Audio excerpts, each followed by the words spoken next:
안녕하십니까. 뉴스데스크 강원입니다. 여성 민원인과 부적절한 관계를 맺고 금품을 수수한 혐의로 구속 기소된 김진아 양양 군수에게 1심에서 징역 2년이 선고됐습니다. 재판부는 직무 공정성과 투명성에 심각한 불신을 초래했는데도 반성하지 않고 변명으로 일관하고 있다며 엄중한 처벌이 필요하다고 판시했습니다. 이하라 기자가 취재했습니다. 김진아 양양 군수가 차량 뒷좌석에 옮겨 탔다 잠시 뒤 바지춤을 정리하면서 다시 내립니다.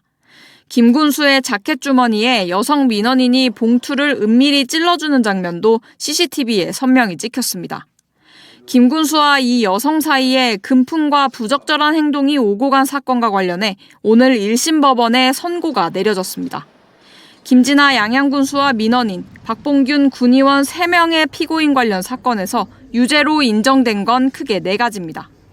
김진아 군수는 뇌물수수, 민원인은 뇌물공여, 김 군수와 민원인 모두 청탁금지법 위반, 민원인과 박봉균 의원 모두 성폭력 특례법상 촬영물 등 이용 협박 혐의입니다.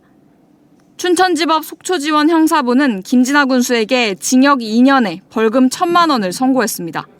또 뇌물로 받은 안마의자를 몰수하고 500만 원을 추징했습니다. 민원인에게는 징역 1년 6개월이 선고됐습니다. 재판부는 뇌물에 대한 직무 관련성과 대가성 모두 인정된다고 판시했습니다. 재판부는 민원인과 연인 사이였다는 김 군수 측의 일방적인 주장을 납득하기 어렵다며 받아들이지 않았지만 강제추행을 당했다는 민원인의 주장 또한 받아들이지 않았습니다. 1심 재판부는 김진아 양양 군수와 민원인이 뇌물을 주고받은 부분을 혐의로 인정했지만 강제추행 부분은 인정하지 않았습니다. 재판부는 위력 내지 협박에 따른 강제적 성관계라고 볼 수 없다며 민원 해결에 관한 도움 등을 기대하고 성관계를 가진 것으로 보일 뿐이라고 판단했습니다. 또 이 여성과 공모해 군수를 협박한 혐의를 받는 박봉균 양양 군의회 의원은 징역 1년에 집행유예 3년이 선고됐습니다. 박 의원은 군정의 문제점을 파헤쳐 민원 해결을 도와야 하는 지방의회 의원에 대한 탄압이라며 반발했습니다. 군 의원이 아무것도 할 수 없는 거죠. 민원인이 민원을 가져와가지고 해결해달라는데 근데 이거를 갑자기 협박 사건으로 등갑을 시켜가지고 이렇게 재판을 받게 하면 어느 민원인이 와서 어느 얘기를 한들 앞으로 어떤 군 의원이 청원을 받을 것이며. 김진아 군수 측과 박봉균 의원은 즉각 항소하겠다고 밝혔고 검찰과 여성 민원인 측은 항소 여부를 검토하고 있다는 입장입니다. MBC 뉴스 이하라입니다. 이처럼 김진아 군수가 군수직 상실에 해당하는 1심 판결을 받았지만 공직사회는 크게 동요하는 움직임이 없고 지역사회도 차분하게 결과를 받아들이는 분위기입니다. 박봉균 군의원도 선거 출마에 영향을 받는 형량을 받으면서 내년 지방선거판이 요동칠 전망입니다. 김영호 기자가 보도합니다.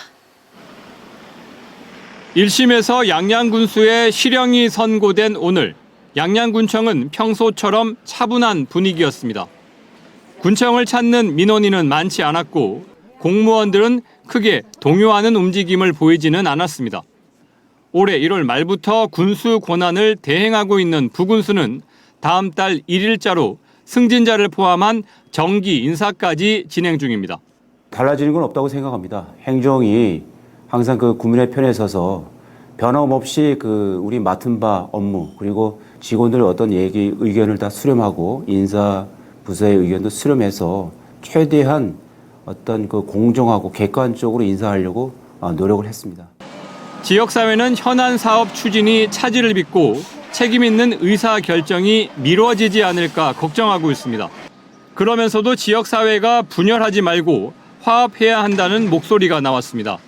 지역의 현안 사업인 설악산 오색 케이블카 사업 등 여러 현안 사업이 무리 없이 다음 지자체 선거까지는 우리 지역 사회단체들이 합심해서 잘 진행될 수 있도록 서로 똘똘 뭉쳐야 될 것 같습니다. 성추문 사건을 중재하려다 군수를 협박한 혐의를 받는 박봉균 군 의원은 내년 지방선거 출마를 위한 피선거권에 영향을 받게 됐습니다. 삼선 군수의 조기 퇴진과 유일한 여당 군 의원의 출마에 변수까지 생기면서 지방선거에 출마하려는 예정자들의 물밑 작업도 빨라지게 됐습니다.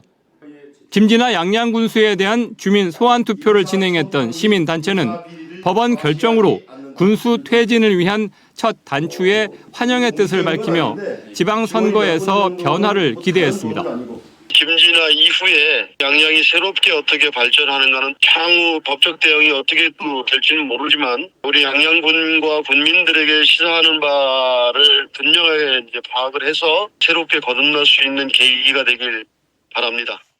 2심이나 3심에서 1심 판결을 뒤집지 않는 한 양양 지역은 기대와 우려가 혼재된 상황이 지속될 전망입니다. 1심 판결의 형량을 고려하더라도 양양군정은 내년 지방선거까지 부군수의 권한 대행 체제가 유지될 전망입니다. MBC 뉴스 김영호입니다. 예약만 하고 취소한다는 연락도 없이 예약 시간과 장소에 나타나지 않는 이른바 노쇼 사기 피해가 끊이지 않고 있습니다. 최근 강릉의 한 횟집에서도 600만 원 넘는 노쇼 사기 사건이 발생했습니다. 이런 대형 노쇼 사기는 공통적인 특징이 있는데요. 해당 업소에서 취급하지 않는 물품을 대신 구매해야 한다며 돈을 입금해달라는 이른바 대리 구매를 요구한다는 겁니다. 배현한 기자가 보도합니다. 강릉시 주문진읍에서 횟집을 하는 김원대 씨. 지난 24일 오전 전화 한 통을 받았습니다. 자신을 연예기획사 관계자라고 소개한 남성은 주민등록증과 명함을 보내주며 같은 날 오후로 식사 예약을 했습니다. 이후 다시 연락해와 함께 가는 유명 연예인이 마실 280만 원짜리 와인 2병을 자신이 아는 와인 업체에서 대신 구매해달라고 했고 김 씨는 560만 원을 송금했습니다. 송금 뒤 다시 병당 300만 원 넘는 와인 2병을 더 사달라는 부탁을 받은 김 씨는 그제서야 이상함을 느끼고 거절했습니다. 그러자 예약했던 남성은 와인이 없어 가게에 갈 수 없다며 돌연 예약을 취소해버렸습니다. 와인값이라도 돌려달라고 전화하자 남성은 걱정 말라는 입장이었지만 제가 명함까지 다 보내놓고 오늘 중으로 해드리면 되는 거 아닐까요? 최대한 빨리 해드릴게요, 제가. 돈도 돌려받지 못하고 연락도 두절됐습니다.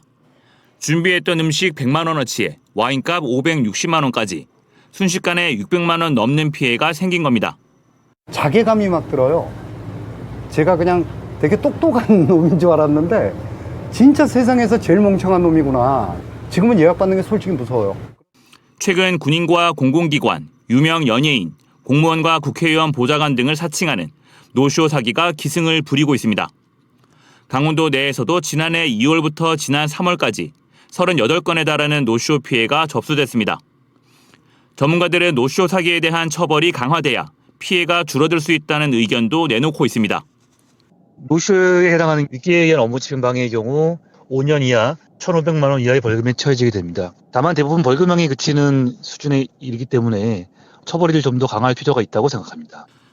경찰은 노쇼 사기를 막기 위해서 일단 비대면 거래에는 경각심을 갖고 대량 주문에 대해서는 기관 등에 재확인하며 취급하지 않는 물품을 대리 구매하는 건은 단호히 거절할 필요가 있다고 조언합니다. MBC 뉴스 배현환입니다. 지난주 춘천에서 야간 작업을 하던 재활용 수거 차량들끼리 추돌해 50대 근로자 1명이 숨졌습니다. 정부가 생활 쓰레기 수거는 낮에 하도록 권고하고 있는데도 여전히 야간 작업이 이뤄진 겁니다. 나금동 기자가 취재했습니다. 어둠이 짙은 새벽 춘천 팔미교차로. 차량 2대가 점점 가까워지는가 싶더니 앞차가 멈춘 순간 뒤따르던 차량이 그대로 부딪힙니다. 춘천시 생활 폐기물 수거 용역업체 차량들입니다. 사고는 이곳 도로에서 발생했습니다. 앞서가던 차량이 도로에 뛰어든 고라니를 피하려다 급정차했고 뒤따르던 차량이 이를 피하지 못하면서 추돌 사고로 이어졌습니다. 이 사고로 조수석에 타고 있던 50대 근로자 1명이 숨지고 또 다른 근로자 2명이 다쳤습니다.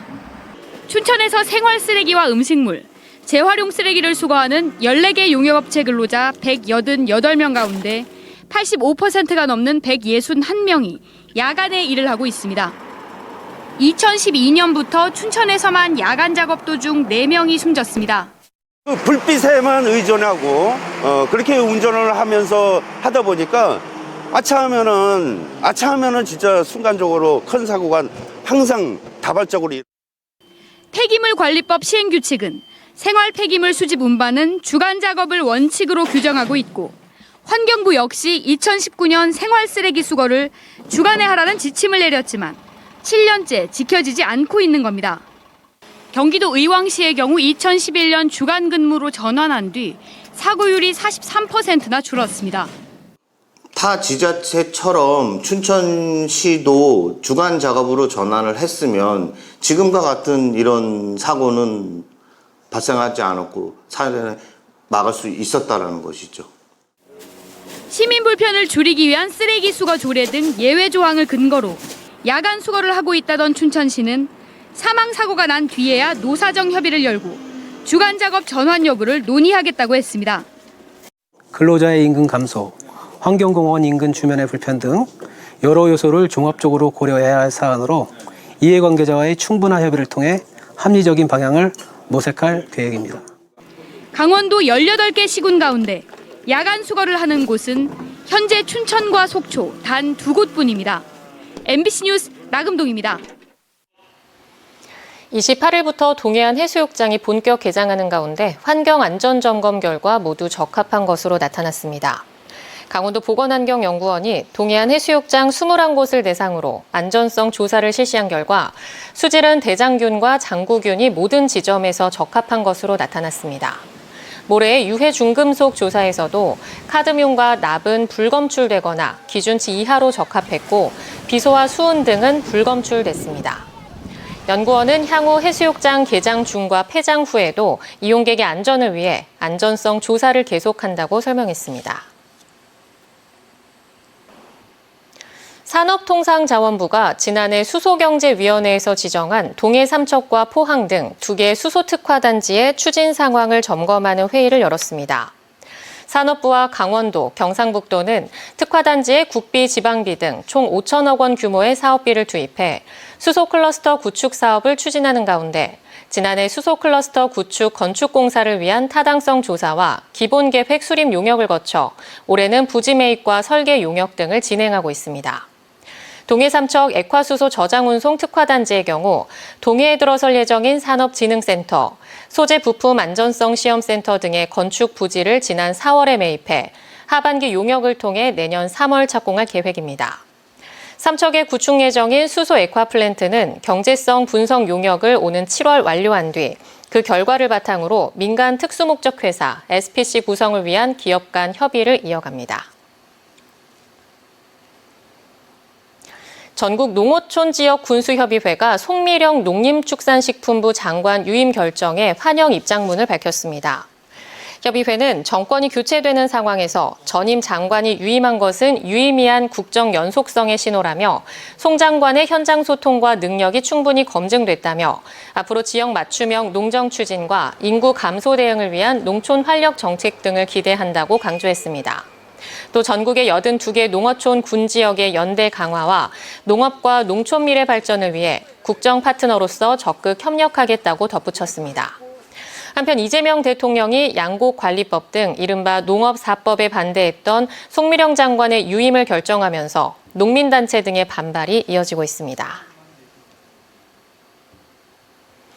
산업화의 주역인 폐광 지역 광부들을 기리고 예우하기 위한 제10회 진폐재해자의 날 행사가 정선 4부급 청소년 장학센터에서 열렸습니다. 오늘 행사에서는 작업복 차림으로 마지막 석탄 광부들을 재현한 입장식과 갱목 시위 퍼포먼스가 열려 진폐진단수당의 현실화와 복지 확대를 촉구했습니다. 진폐단체들은 2010년 진폐법 개정 이후 2박 3일 검사 기준 하루 5만 원으로 책정된 진폐진단수당이 15년째 동결돼 있고 2조 7천억 원 이상 지급된 강원랜드 폐광기금도 진폐 복지에 쓰인 비용은 미미한 수준이라고 설명했습니다. 제5회 강릉 비치비어 페스티벌이 내일 개막해 29일까지 열립니다.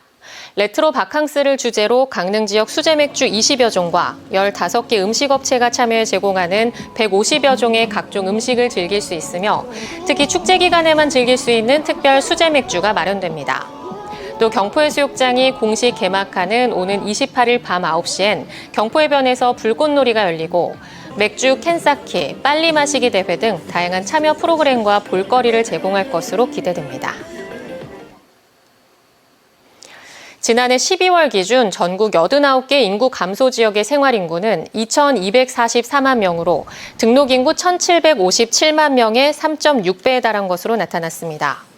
행정안전부와 통계청은 지난해 4분기 인구 감소 지역 생활 인구를 산정한 결과 지역에 주소를 둔 등록 인구와 월 1회 하루 3시간 이상 머무는 비거주자인 체류 인구를 합한 생활 인구가 2,244만 명에 달한다고 밝혔습니다.